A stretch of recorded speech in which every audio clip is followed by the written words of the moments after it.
Good morning class. कैसे हैं आप सभी लोग। आशा करती हूँ कि आप सभी लोग बहुत ही बढ़िया होंगे। तो जैसे कि हम लोग लगातार एक क्वेश्चन सीरीज लगातार लेकर आ रहे हैं, उसी क्वेश्चन सीरीज में हम आज फिर से कुछ क्वेश्चंस लेकर आए हैं और मैं आशा करती हूँ कि आप लोगों को मेरे द्वारा कराए हुए सारे के सारे क्वेश्चंस पसंद आ रहे होंगे। आप इसी तरह से मुझसे जुड़े रहिए और अपनी तैयारी को और बेहतर कीजिए। इतनी बेहतर कीजिए कि क्वेश्चन पेपर देते समय एग्जाम हॉल में बैठे हुए आपको बिल्कुल भी किसी भी तरीके की दिक्कत ना हो, किसी भी तरीके का प्रेशर ना हो। क्वेश्चन देखें, आंसर कर दें, बस यही मैं चाहती हूँ। तो चलिए आज का नया सेशन नए क्वेश्चंस के साथ स्टार्ट करते हैं। चलिए देखते हैं पहला क्वेश्चन क्या है। सबसे पहले इसे साफ कर देते हैं, ये कल का क्वेश्चन है।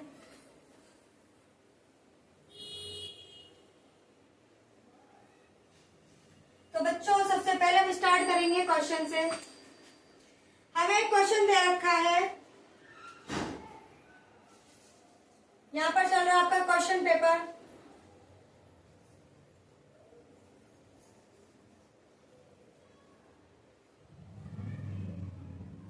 हमें क्वेश्चन क्या दे रखा है, हमें एक डायग्राम दे रखा है बच्चों।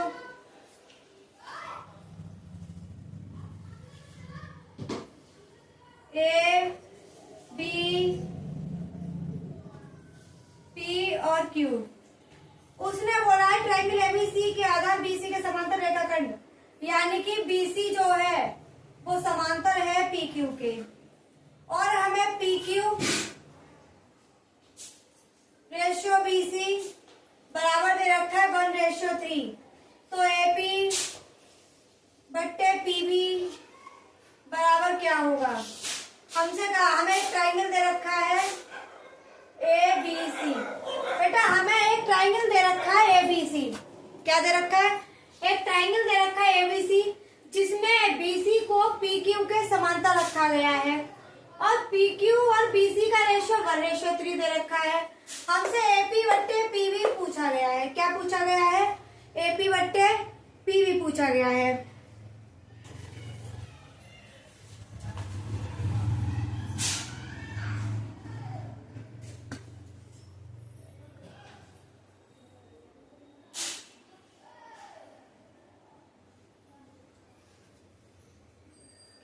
हमसे एपी अपॉन पीवी पूछा गया है। तो चलिए जैसा कि मैं आप लोगों को इस तरीके का क्वेश्चन इससे पहले भी पहले वाले क्वेश्चन पेपर में करा चुकी हूँ और उससे ही रिलेटेड सेकंड क्वेश्चन आया है। आप बस इतना याद रखिए कि आप इन क्वेश्चन पेपर को सारों को मेरे साथ साथ सॉल्व करते जाइए। आप जब क्वेश्चन पेपर देने बैठेंगे एग्जाम हॉल में, आपका एक भी क्वेश्चन ऐसा नहीं होगा जो आपके हाथों से न निकला हो। जाएंगे कहाँ, क्वेश्चन तो यही होंगे, एक आध दो डिजिट चेंज हो सकते हैं, बस उससे ज्यादा कुछ होगा नहीं। तो आइए हम सबसे पहले क्या करते हैं, हम ट्रायंगल एबीसी उठा लेते हैं। तो मैंने ट्रायंगल एबीसी उठा लिया।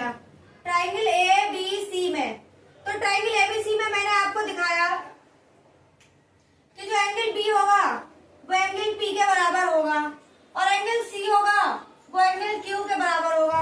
अब ऐसा क्यों होगा, देखिए हमारे पास दो समांतर रेखाएं हैं और उनको कोई तीसरी लाइन काटती है, तो उसकी जो ये वाले एंगल होते हैं वो क्या होते हैं, बराबर होते हैं। क्यों, क्योंकि इनको बोलते हैं संगत कोण।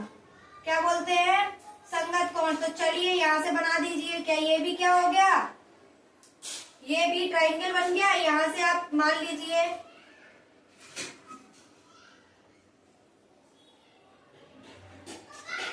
समझ में आ गया। तो ये वाला एंगल इस वाले एंगल के बराबर, ये वाला इस वाले एंगल के बराबर। इसी तरह से ये क्या हो जाएंगे, बराबर। तो हम इसमें देखेंगे कि एंगल बी एंगल पी के क्या हो जाएगा, बराबर। लिख देते हैं एंगल बी बराबर है एंगल पी के और एंगल सी बराबर है एंगल क्यू के। क्यों है बेटा, क्योंकि दोनों क्या हैं, संगत कोण है। अब मैं ट्रायंगल बेटा ए पी क्यू में आ जाती हूँ। छोड़िए, अच्छा ये देखिए angle AP Q, sorry triangle ABC तथा ट्रायंगल एपी क्यूब में हम इसमें चल रहे थे, पूरा नहीं लिखा। ट्रायंगल एबीसी तथा ट्रायंगल एपी क्यूब में लेंगे तो एंगल बी बराबर होगा एंगल पी के, एंगल सी बराबर होगा एंगल क्यूब के और एंगल ए बराबर होगा एंगल ए के। क्यों, क्योंकि ये क्या है, ओवलिस्ट एंगल है बच्चों। लाइनिस्ट कौन है? अब देखिए एंगल एंगल एंगल से ये दोनों ट्राइंगल क्या हो गए बेटा? सर्वांगसम हो गए। और जब ये दोनों ट्राइंगल सर्वांगसम हो गए तो इनके जो रेशियो का अनुपात होगा वो क्या होगा? बराबर होगा। तो यहाँ तक उतार लीजिए या स्क्रीनशॉट ले लीजिए, मैं आगे का रब कर देती हूँ। अब देखिए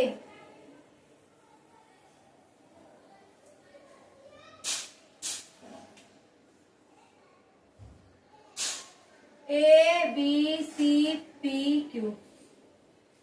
अब जब ये दोनों ही ट्राइंगल क्या है? एक दूसरे के सर्वांगसम है। ट्राइंगल A B C सर्वांगसम है ट्राइंगल A P Q के, तो इनके जो भुजाओं का रेशियो होगा वो भी क्या हो जाएगा? बराबर। तो AP अपॉन AB बराबर होगा AQ अपॉन AC के, और जो कि बराबर हो जाएगा इन दोनों की समांतर भुजाओं के रेशियो के। PQ बराबर हो जाएगा BC के। अच्छा बच्चों, हमसे पूछा क्या है? हमसे पूछा गया है AP अपॉन PV। हमसे पूछा गया है AP अपॉन PV, और हमें यहाँ पे क्या एक आपको क्या दे रखा है? PQ अपॉन BC बराबर दे रखा है 1/3। ठीक है, तो इसका मतलब है इसका हमें कोई यूज नहीं लेना है, तो हम इनका और इनको उठाएंगे। AP अपॉन AB बराबर हो जाएगा PQ upon BC। PQ upon BC किसके बराबर है? 1/3 के। दिया है हमको ये, तो हम इसे 1/3 के बराबर रख लेंगे। अच्छा अब देखिए AB है, तो AB इसको मैं AP प्लस PB लिख सकती हूँ। जैसे कि यहाँ पर एक लाइन है AB और यहाँ पर P है, मैं AB को AP प्लस PB लिख सकती हूँ, जो कि बराबर होगा AB के। क्या हम ऐसा लिख सकते हैं? तो हाँ, हम ऐसा लिख सकते हैं। तो आइए मैं क्या है AB की जगह पर क्या लिखूंगी? AP plus PB। लिखिए AP अपॉन में है AP प्लस PB बराबर होगा 1/3। चलिए इन दोनों का क्रॉस मल्टीप्लाई कर लीजिए बच्चों। क्रॉस मल्टीप्लाई करते हैं 3AP बराबर AP प्लस PB। अब क्या करेंगे? जरा इसको सॉल्व कर लेते हैं। सॉल्व कर लीजिए। AP को इस तरफ ले आइए, 3AP माइनस के AP बराबर होगा PB के। ठीक है,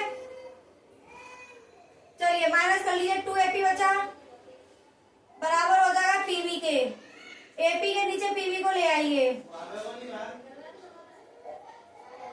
और 2 को इसके नीचे ले जाइए। AP अपॉन PB अपॉन में है 1/2।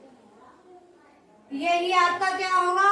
Answer 1:2 AP ratio PB। ये आपका हो गया आंसर। आशा करती हूँ कि आपको ये क्वेश्चन बहुत अच्छे से समझ में आ गया होगा। जो उतारना चाहते हैं वो उतार लें, और जो स्क्रीनशॉट लेना चाहते हैं वो स्क्रीनशॉट लेते हैं। चलिए अब आते हैं हम नेक्स्ट क्वेश्चन की तरफ।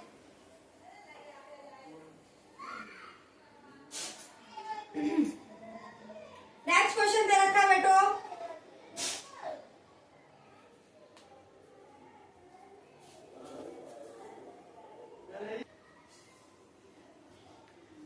आइए बच्चों, तो हमको क्वेश्चन दे रखा है एक ही आधार त्रिज्या वाले 2 ठोस अर्धगोलों को उनके आधारों के अनुदिश जोड़ दिया जाता है, तब नए ठोस का वक्रपृष्ठीय क्षेत्रफल बताइए। तो हमको क्वेश्चन दे रखा है कि एक ही आधार त्रिज्या वाले 2 ठोस अर्धगोले, यानी कि ऐसे ठोस अर्धगोले जिनका जो आधार है वो क्या है बच्चों? समान है। ठीक है, यानी कि इसकी रेडियस R तो इसकी भी रेडियस R।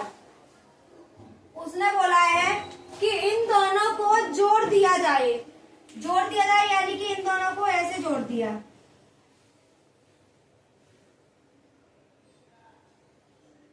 ये दोनों जोड़ करके क्या बना दिए? एक ठोस गोला बना दिया गया। अब उसने बोला है कि जो बना है उसका वक्रपृष्ठीय क्षेत्रफल बताइए। देखिए जब हम इसका जो अर्धगोले का वक्रपृष्ठीय क्षेत्रफल होता है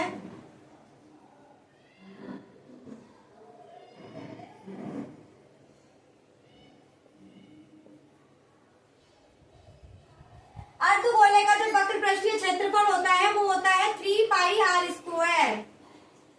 तो पाई आर स्क्वायर बेटा किसका है, इसका एरिया है। तो इसमें 3 का मल्टीप्लाई कर देंगे तो ये हो जाएगा 3πr²। अब हमारे पास 2 अर्धगोले हैं तो हमारे पास कितने हो गए, 2 अर्धगोलों का क्षेत्रफल।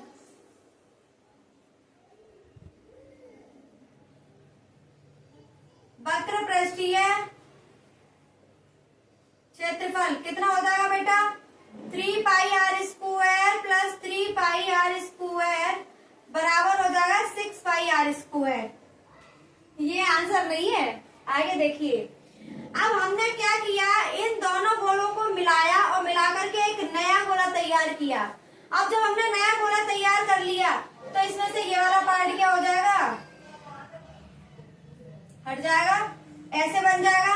यानी कि जो ये वाला एरिया है πr² और ये वाला एरिया है πr², दोनों में से क्या हो जाएगा, निकल जाएगा। अब हम इन दोनों एरिया को क्या कर देंगे बच्चों, माइनस कर देंगे। तो चलिए इसमें से माइनस कर देते हैं। तो हम निकालेंगे अब किसका, नए ठोस गोले का वक्र पृष्ठीय क्षेत्रफल। नए ठोस का वक्र पृष्ठीय क्षेत्रफल 6πr²। हम कितने का, 2 का घटा रहे हैं, πr²। जरा माइनस कीजिए बच्चों, कितना बचेगा आपका, 6πr² माइनस के है 2πr²। और जब हम इसको घटा देंगे तो हमारा आंसर कितना आ जाएगा, तो हमारा जो वक्र पृष्ठीय क्षेत्रफल आएगा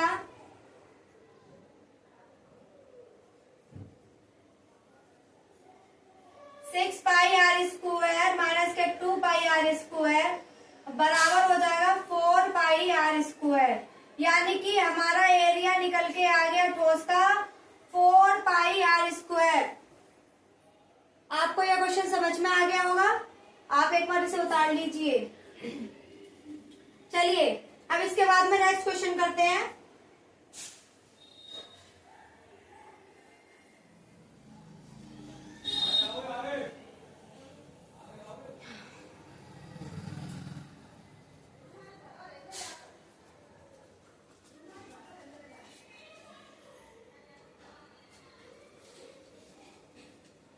देखिए हमसे क्वेश्चन में पूछा गया है, आपके एमसीक्यू में आया है, क्वेश्चन आया है कि त्रिज्या आर के वृत्त के कोण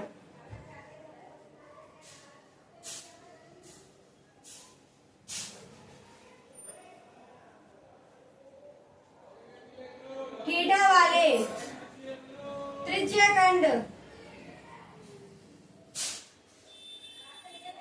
के संगत चाप की लंबाई है। देखिए हमसे क्वेश्चन किया गया है कि त्रिज्या आर के वृत्त के, त्रिज्या आर के वृत्त के, सबसे पहले हमें जो गिवन है वही उतार लो। एक हमें वृत्त गिवन है जिसकी रेडियस कितनी दे रखी है, आर दे रखी है। तो उसने बोला है त्रिज्या आर के वृत्त के कोण थीटा वाले त्रिज्याखंड। मान लीजिए मैंने यहाँ से एक त्रिज्याखंड काट लिया, तो जिसका एंगल दे रखा है हमको थीटा, ये रेडियस आर है तो ये भी रेडियस क्या हो जाएगी बेटा, आर हो जाएगी। अब उसने बोला है संगत चाप की लंबाई है, इसकी हमसे क्या पूछी है, लंबाई पूछी है। जब भी इस तरीके का क्वेश्चन बने तो आपको कैसे सॉल्व करना है, देखिए इसके लिए फॉर्मूला होता है, सिर्फ फॉर्मूला पूछा गया है, आपको फॉर्मूला लिखना है। हमारे पास सबसे पहले हम क्या करेंगे, इसकी पूरी परिधि उठा लेंगे। हमें परिधि कितनी दे रखी होती है बेटा, उसकी 2πr। हम इससे संगत लंबाई निकाल रहे हैं, त्रिज्याखंड की लंबाई हमको दे रखी है, इसकी त्रिज्या कितनी दे रखी है, 2πr। अब हमें 2πr इसकी त्रिज्या दे रखी है, हमें एक एंगल भी गिवन है बेटा 2πr थीटा, और हम इसमें टोटल जो इस सर्किल का जो एंगल होता है वो कितना होता है 360। तो हमें इसमें से एक जो एंगल दे रखा होगा वही तो निकालना है। तो हम जो एंगल दे रखा है उसमें 360 का क्या लगा देंगे, डिवाइड। जब भी आपसे पूछा जाए कि त्रिज्यखंड की लंबाई का सूत्र बताइए, तो आपको लिख कर आना है ये 2 पाई आर थीटा अपॉन में 360। समझ में आ गया आप लोगों को? चलिए उदाहरण लीजिए। देखिए, जब भी मैं क्वेश्चन को आपको लिखवाती हूँ, सबसे पहला आपका काम ये होना चाहिए, वीडियो को पॉज कीजिए और उस क्वेश्चन को खुद से करने की कोशिश कीजिए। आप जितनी ज्यादा कोशिश करेंगे आपको क्वेश्चन बनने लगेंगे। जहां तक है वहां तक सारे क्वेश्चन तो रिपीट ही हो रहे हैं। एक दो क्वेश्चन है जो नया होता है तो वो मैं आप लोगों को आप खुद ही करा देती हूँ। चलिए आइए नया क्वेश्चन शुरू करते हैं।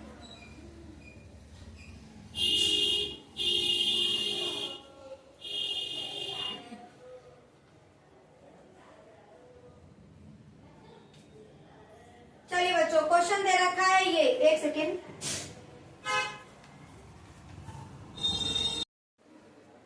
तो आप लोगों को क्वेश्चन दे रखा है 9x square minus 6x plus 1। ये हमको एक समीकरण है जो गिवन है। ये हमें क्या गिवन है बच्चों? एक समीकरण है जो गिवन है। उसमें पूछा गया है कि विविक्त कर ज्ञात कीजिए, मूलों का नेचर बताइए, और अगर मूल वास्तविक है तो मूल भी बता दीजिए।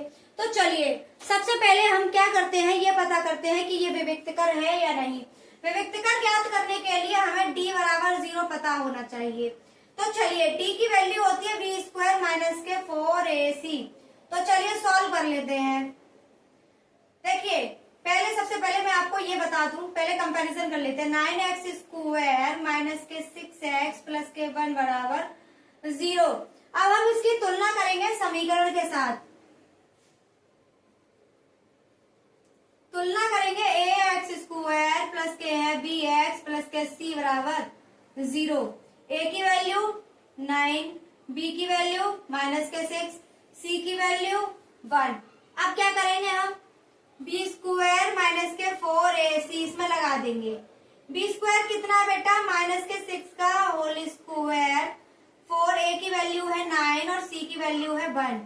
6 का स्क्वायर 36 और 9 4 जा 36। ये आ गया हमारा 0, यानी कि जो हमारा विविक्त कर होगा वो क्या आ गया बेटा? 0। विविक्त कर क्या आ गया हमारा? 0। जब विविक्त कर 0 है तो हमारी जो प्रकृति होगी वो ये हमारा वास्तविक होगा, और वास्तविक होने के साथ साथ हमारा क्या होगा? समान होगा। ये हमारी क्या आ गई? मूलों की प्रकृति। अब हमसे बोला है कि अगर ये वास्तविक है तो मूल भी बता दीजिए। तो चलिए इसके निकाल देते हैं हम मूल। मूल कैसे निकलेंगे देखिए,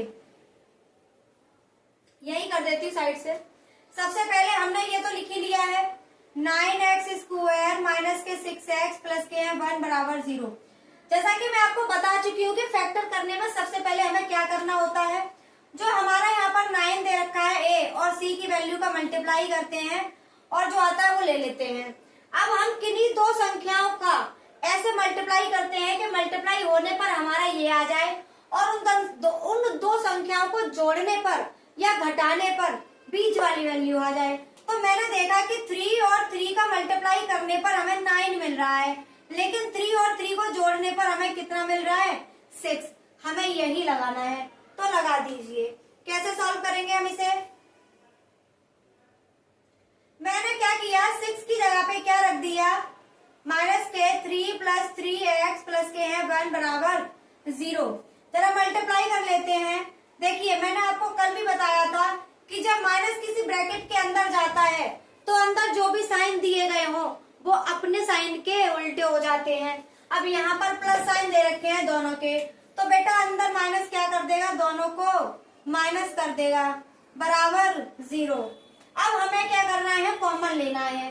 अब मैं आपको बता चुकी हूँ कि कॉमन कैसे लिया जाता है। जब भी हमें कॉमन लेना हो तो हम ये देखते हैं क्या कॉमन वही चीज होती है जो दोनों में हो। अब इसमें भी 3 है और इसमें भी 3 है, इसमें भी x है और इसमें भी x है, तो मैं इसमें से 3 भी निकाल सकती हूँ और x भी निकाल सकती हूँ। जब मैंने इसमें से 3 निकाल लिया और x निकाल लिया तो इसमें क्या 3 मल्टीप्लाई बाई 3, 2 3 थे, एक 3 बाहर निकल गया तो एक 3 बचा। इसमें x multiply by x 2x थे, ax बाहर निकल गया तो एक x अंदर बच गया। क्या यहाँ तक आपको समझ में आ रहा है? अगर यहाँ तक आ रहा है तो आगे भी आ जाएगा। ये तो पूरा का पूरा ही बाहर निकल गया, इसलिए हमारा बचा 1। अब देखिए बच्चों, यहाँ पर हमारे पास कुछ कॉमन नहीं है, लेकिन इस बात को याद रखिएगा, जब कुछ भी कॉमन ना हो तो 1 एक ऐसी संख्या होती है जो कॉमन होती है। जैसा कि उसको मल्टीप्लाई करने पर किसी भी चीज पर कोई प्रभाव नहीं पड़ता, ऐसे ही उसको आप जब कॉमन निकालेंगे तो उससे भी प्रश्न पर कोई भी असर नहीं पड़ता है। तो आइए, इसमें से मैंने माइनस का 1 कॉमन ले लिया।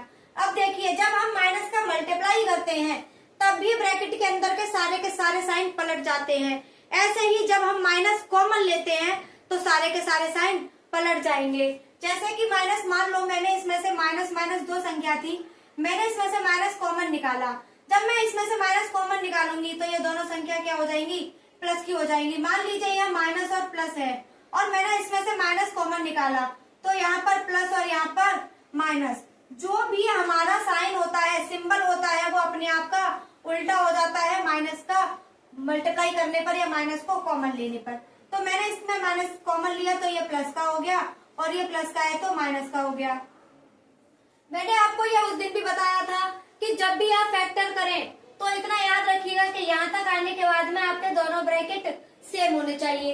अगर आपके दोनों ब्रैकेट सेम नहीं आ रहे हैं तो आपका क्वेश्चन गलत है, आप उसे दोबारा से करिए। अब देखिए, मेरे दोनों ब्रैकेट सेम आ रहे हैं, मैं क्या करूंगी, इन दोनों ब्रैकेट को भी कॉमन ले लूंगी। मैंने कॉमन लिया तो यहाँ बचा 3x और यहाँ पे बचा माइनस के 1 बराबर 0। अब क्या करना है, मुझे x की वैल्यू पता करनी है, तो x की वैल्यू पता करने के लिए मैं इस वाले ब्रैकेट को 0 के बराबर रखूंगी। मैंने 0 के बराबर रखा, 3x को यही रखा और 1 को इस तरफ ले गई और मैंने क्या किया, x को निकालने के लिए 3 का डिवाइड लगा दिया। मेरा एक मूल तो ये आ गया, सेम ऐसे ही ये वाला मूल भी आ जाएगा, x बराबर 1/3, यानी कि मेरे मूल कितने हैं, 2 है और दोनों मूल कौन से हैं, 1/3, 1/3। तो आई होप ये क्वेश्चन पूरा का पूरा आपको समझ में आ गया होगा। ये क्वेश्चन 2 पार्ट्स में है। चलिए, तो अब इसके बाद में नेक्स्ट क्वेश्चन और करते हैं, उसके बाद में इस सेशन को खत्म करते हैं।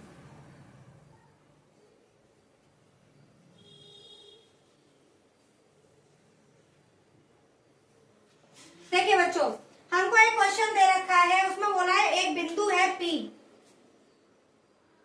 माइनस के 4,6 इसमें दे रखे हैं। उसने बोला है कि जो एक रेखाखंड है A और B, एक रेखाखंड दे रखा है A और B, रेखाखंड में हमें आपके निर्देशांक दे रखे हैं ये,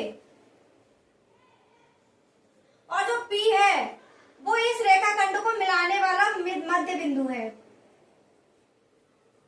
उसने बोला है कि जो ये P है, इसने इस रेखाखंड को किस अनुपात में विभाजित किया है, तो हमें वो अनुपात बताइए। तो देखिए बच्चों, हमारे पास ये चीज दे रखी है, अनुपात पूछ रहा है तो M1 और M2 पूछ रहा होगा। और मैं आपको जब भी निर्देशांक ज्यामिति पढ़ाती हूँ, जब भी मैंने आपको निर्देशांक ज्यामिति से संबंधित कोई भी प्रश्न हल कराया है, तो मैंने आपको हर बार निर्देशांक ज्यामिति के सारे फॉर्मूले लिखवाए हैं। और मैंने आपको अनुपात वाला फॉर्मूला तो लगभग कल भी लिखवाया था और मैं भी परसों भी लिखवाया था, तो आप लोगों को ये फॉर्मूले याद हो जाने चाहिए। अब इसमें हमको अप्लाई करना है मध्य, आपको अनुपात वाला ratio, sorry formula M1 ratio M2, ठीक है। अब देखिए, अनुपात वाला फॉर्मूला मैं आपको लिखवा चुकी हूँ, कैसे निकालना होता है हमें। मान लो ये हमारे निर्देशांक ज्ञात करने हैं, तो M1 x2 प्लस के हैं M2 x1 बट्टे M1 plus M2, comma M1 y2 plus के हैं M2 y1 बट्टे M1 प्लस M2। क्या यही फॉर्मूला है? हाँ जी, यही फॉर्मूला है और इसी फॉर्मूले से हमें इस प्रश्न का हल निकालना है। हमें M1 और M2 की वैल्यू पता करनी है। देखिए बच्चों, M1 की वैल्यू हमारे पास नहीं है, M2 की वैल्यू हमारे पास नहीं है।